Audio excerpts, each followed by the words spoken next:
Talk about very, very old theories of the atom and the recent, right, or the current theory of the atom. Okay, so to start, we're going to go all the way back, okay, to this guy named Democritus. Have you heard of Democritus before? Yeah, maybe some of you. Okay, ancient philosopher. His theory about matter, okay, and about atoms, right? When we talk about matter, we're talking about anything that has mass and takes up space, right? So he said that matter was divisible. It can be broken apart. So if something is divisible, that means we should be able to break it down and break it down and break it down. Okay, so this was his thought. Okay. And he said that until the basic unit was reached, we could break everything down. But once we reach this thing called the basic unit, we can't break it any farther. Okay? Does this sound at all familiar to our current theory about the atom?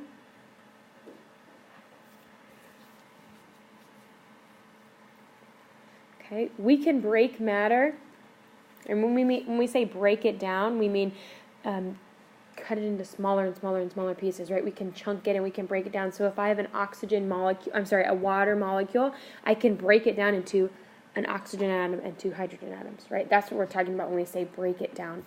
So he said that all matter was divisible until we reached this most basic unit, and he called this basic unit the atom.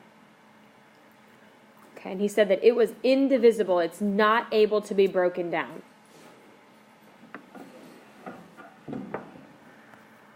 Okay, so he talked about, Democritus talked about all matter being broken down until we reach the atom, in which case we can't break it down any further. Okay, today we know a little bit different, but for the most part that's pretty similar to what we know today. Okay, but nobody believed him because everyone believed what Aristotle had to say. Aristotle had a much different view about matter. Okay, he said was that matter came as a whole. And you can't break it down. You can't break it apart. It can't be made into smaller pieces, right? Once something was developed, like that was it, right? So he had 5 different forms in terms of his elements, right? Okay, let me back up just a little bit. Okay, his ideas were so popular, people followed them for over 2,000 years. But what he basically said was that there's only 5 elements on the earth. And everything in the earth falls under those 5 elements. Have you heard of Aristotle's 5 elements before? Maybe. He said everything on earth was either earth, fire, wind, water, or the 5th one is called ether. Okay? You don't have to know those. We're just kind of taking a little extra here, but he said everything on earth falls into one of those 5 categories. That's it. We don't need any other elements because everything fits into those 5. And people just believed him, right? There was no reason to think he was wrong. But basically there was two theories floating at that time, and everyone believed Aristotle's. This is what everyone thought. Is that matter, once it's developed, it's what it is, right? We're not going to break it down. That's just it, right? So he said water was its own element. We know that we can break water into oxygen and hydrogen, right? But he said, why bother, right? Everything is one of those 5 things. So he had a much more popular theory at the time. Okay. So now we're moving much, much forward, right? Because Aristotle and Democritus were BC type people. Now we're moving into the 1700s. Okay. And by this time, so many scientific discoveries had been made. But the 1700s is when scientists really kind of started hitting their stride. Okay, so in the 1700s, people by this time knew what an element was. Okay, and what is an element? Can you describe to me an element? It's like one little. That elements can only be made of one type of atom. Okay, so they knew what elements were. They knew what chemical reactions were. what has to happen in order for something to be considered a chemical reaction, not just a change, not just a physical change? What has to happen for a chemical reaction? Do you remember? Yeah, Hannah. What it actually is has to change. That's right. The identity of the substance has to change. Very good. So in a chemical reaction, right, we're either creating something or we're breaking a whole thing down into multiple parts. Those are examples of chemical changes. So by this time, they knew about elements. They knew about chemical changes. Right? They were starting to understand the process a little bit. So they did all of these experiments about quantifying our measurements, and they led to basically discovering, I'm not going to say discover, but they led to writing this law of conservation of mass. Okay, hopefully we've heard those words before, the law of conservation of mass. Yes? Maybe? Okay, so give me a very simplistic definition of law of conservation of mass. Mass is neither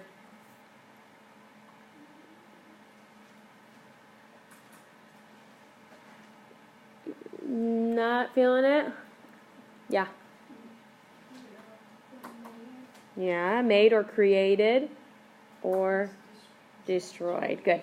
Mass is neither created or destroyed. So during ordinary chemical reactions, which is what 99% of our lab experiments are, I'm not just talking ours, I'm talking about scientists in general, right? Matter is not created or destroyed. It only changes its form. Another conclusion about chemical compounds, and this one is called the law of definite proportions. Okay, so let's just think about what this might mean before we even dive into the real definition. Definite proportions. What's the word definite mean? Yeah, for sure, right? It's exact. It never changes, right? If something is definite, that means it's set. Would we agree with that? Okay. And then proportions, what's the word proportions mean? Like amounts or ratios, okay? So definite proportions, that means we have set amounts of something, right? We have for sure ratios or for sure amounts of something. So that's exactly what it means. Once a chemical compound has been named and decided, it's set, right? We have a set amount of hydrogen atoms in a water molecule. And we have a set amount of oxygen atoms within a water compound, right? That's what we're saying here. Once a compound has been decided,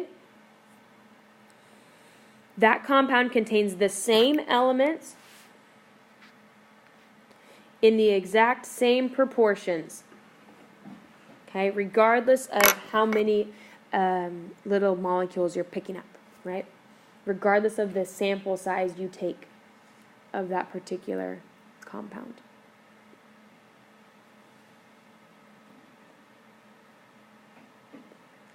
Okay, and when it says same proportions by mass, right, that doesn't make it doesn't give a huge effect for us right now. But this is what I want you to think about. Somebody give me a compound, a chemical compound, besides water. Carbon dioxide, perfect. Carbon dioxide is CO2. So that means regardless of if I take 2 CO2 molecules or if I take 2 million CO2 molecules, right? There should always be twice as many oxygen atoms as there are carbon atoms, right? That's what we're talking about, this definite proportions. Once we've established the fact that this is carbon dioxide, there's no changing that there's going to be 2 oxygens and 1 carbon. Okay, do we understand there? Okay. Okay, so it says the same thing for water. So, now we run into a little bit of another issue, right? If we know that elements can combine to form compounds, we have to understand that there's a possibility they could combine in more than one way to form compounds. So if we look at carbon and oxygen, which we just had an example of carbon dioxide, right? We know that carbon and oxygen can combine in multiple ways to form multiple compounds.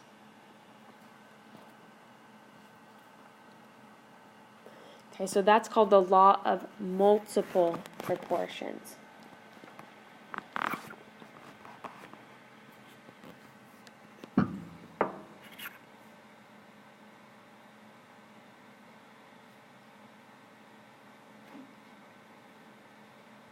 Okay, so the law of multiple proportions tells us compounds are formed by whole atoms chemically combining in different ratios. They can't ever use different ratios to form, the same compound, but there's different ratios make different compounds. Okay, so here's what I want us to think about. If we look at example for CO2, if we look at CO2 as our example, there's always twice as many oxygen atoms as there are carbon atoms. So does this work the same way? If I would write it like this.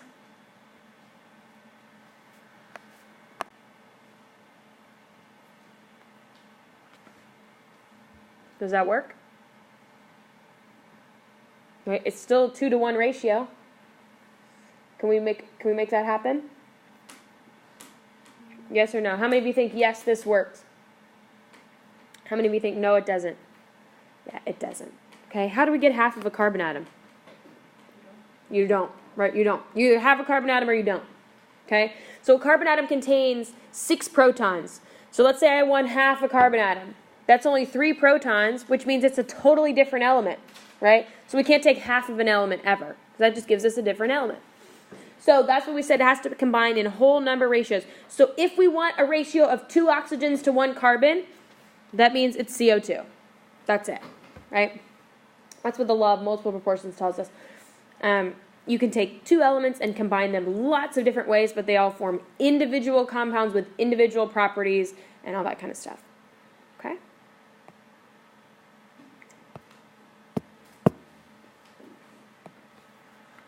Atomic theory really tell us. Okay? So we're going to start building the atom, and we're going to talk about each of these parts and how they were discovered, and then how it comes together to form today's version of the atom, right? I don't mean the atom hasn't changed over the years, but our concepts have changed, and how we understand the atom has changed over the years. So, we're going to start with the electrons, how they were discovered, what their job is, where they're located, all that kind of stuff, okay? So, electrons. This guy named J.J. Thomson did an experiment. And I'm not going to go into the details, really, of his experiment.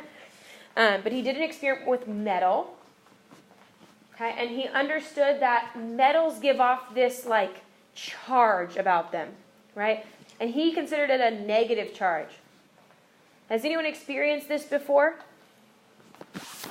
Metals giving off a charge? What it looked like, what type it was, whatever it was, it gave off this negative charge.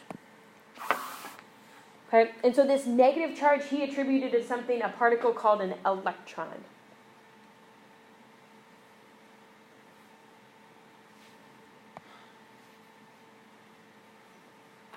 Okay, and he was able to conclude that just because metals have electrons, that doesn't mean they're the only ones. Okay, so he was able to conclude that every element has some type of electron. Or not some type, there's only one type. Some number of electrons, or some magnitude of electrons.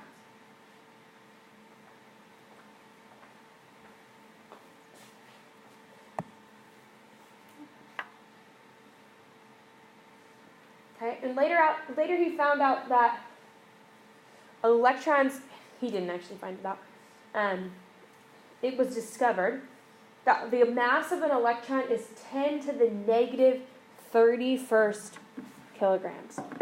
Is that a really big mass or a really small mass? Really small. Really, really small. Okay, in comparison to a proton or a neutron, they weigh about 10 to the negative 27th kilograms. So that means we're 4 orders of magnitude smaller for electrons. Okay, so electrons have essentially no mass, right? Essentially negligible mass. He said, since everything has a negative particle to it, right? Everything has these electrons, but most of our atoms are neutral. What's that have to mean, right? If I've got negatives over here, yet I want my atom to be neutral, what do I have to have on this side? I have to have positives, right? I've got to have something to balance it out. So this positively charged particle he called a positively charged is protons. Okay, so he said, we have a bunch of negatives, we know about those, yet all of our elements are neutral, so there's got to be a positive here to balance it out. So protons are the positives. He's figured out the charged part of it now. Now he starts to think about the mass. Okay, the mass of an element. What makes up the mass of an element? Is it the protons plus electrons? Do you remember? Okay. Protons and neutrons. Good. So he said, since electrons have negligible mass, right? Negligible means they can be ignored. Since protons have such small mass, we don't even count them when we're counting the mass of our element. So he's got to have something else in there to help make up some of the mass of the element. So what is that particle called? Has no charge, but it gives the element some mass. A neutron. Good. Neutron. Okay, so he's saying that protons contribute to an element's mass, electrons don't. So there's got to be another particle in there that helps us get the mass where we need it to be, and he said those were called neutrons. Okay, so here's his idea of what the atom looked like. Right? He said there was a positive charge, and sprinkled throughout the atom were the negative charges. Okay, so it gives me overall one big neutral like blob. Okay, is this what today's version of the atom looks like? Do you know? Not so much, right? But this was his theory. This is what he knew, right? He knew the positives and negatives had to cancel each other out. He knew that there was neutrons and protons to help balance out the mass or help give us the right amount of mass. But this is what his vision was for the atom, right? Kind of a neutral blob. Positive charges and negative charges dispersed all throughout. Okay? So now, protons, neutrons, electrons, how they got discovered. And now we're going to discover, or we're going to look at how the nucleus came about. And I think this experiment is really interesting. Okay, so let's talk about how this came about. This guy named Ernest Rutherford, he shot, okay, or threw, I don't know, however you want to say it, he threw all these alpha particles through gold foil. Okay, so picture aluminum foil, but gold, right? Made of gold instead of aluminum, right? So really, really thin gold foil.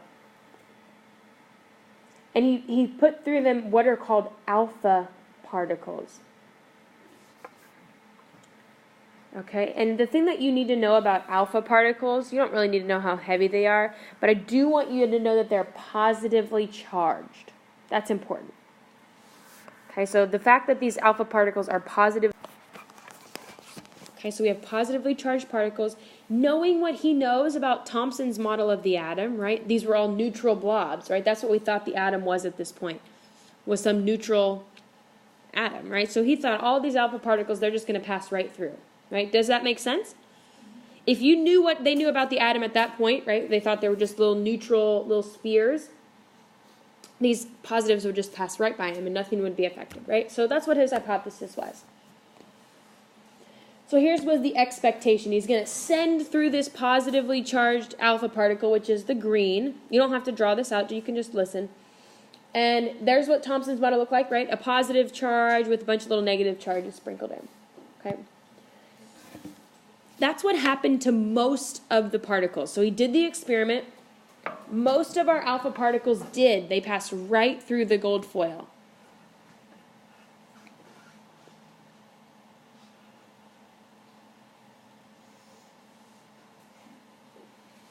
Okay. Some of them didn't, though. Some of them were redirected, or they bounced off the minute they hit that gold foil.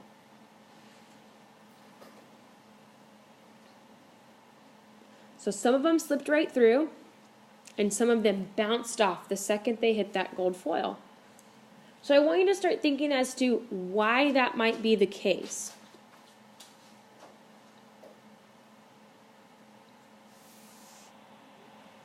What happens when you put two wrong ends of a magnet together? They won't connect, right? They deflect each other, right? They won't go together. They bounce off. Okay, can you envision that's happening?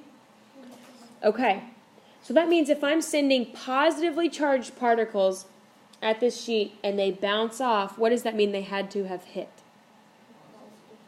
A positive charge, right? They had to have hit the same thing, right? So if these are positively charged, they have to hit something else that's positively charged to make it bounce. If it would have hit a neutral, right, it would have kept going right on through. It wouldn't have bothered them at all.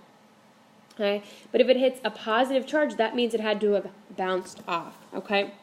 So this was his conclusion. There has to be some small positively charged region inside an atom that would have caused these alpha particles to stray. Okay, so there's some small positively charged region at the center.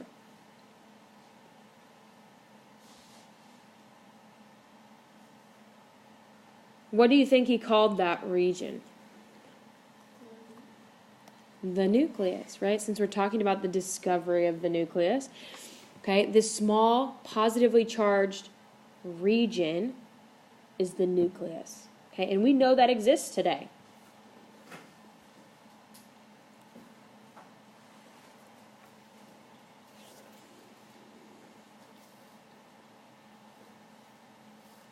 Okay, so his thought process was there's a small positively charged area where all of our protons are located.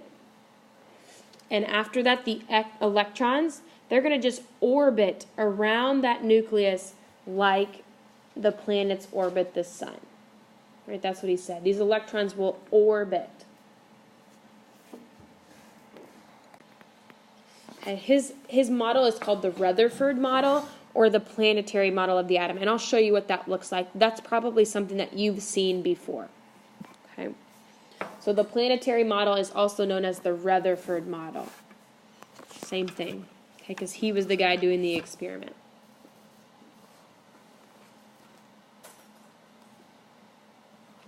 So here's what his gold foil experiment looked like. Right, he shot the gold foil.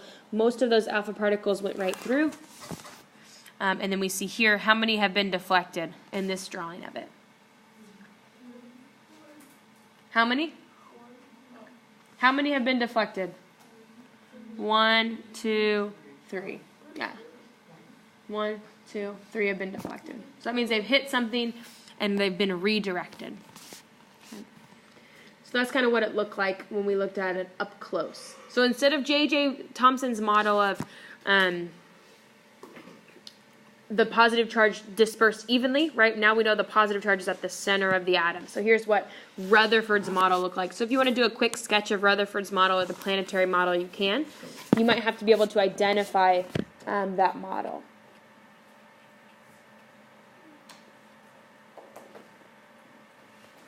Okay, so if there's only one electron on this orbit, right, it's really unlikely that a particle would go by and hit it because there's only one electron on that whole orbit. Okay, it's very unlikely that anything would hit it. Okay, out of this whole atom, most of it is empty space, right? If there's an electron here, an electron here, an electron here, right? All of this other stuff is just empty space, right? And that's what he was talking about. Okay, so what's contained within the nucleus? What do we know about is contained within the nucleus? One thing is for sure, if it's positively charged, what has to be there? Protons. Okay. We know that it contains protons.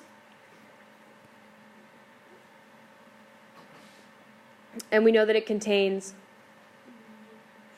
neutrons. Good. Okay, protons and neutrons are both found in the nucleus.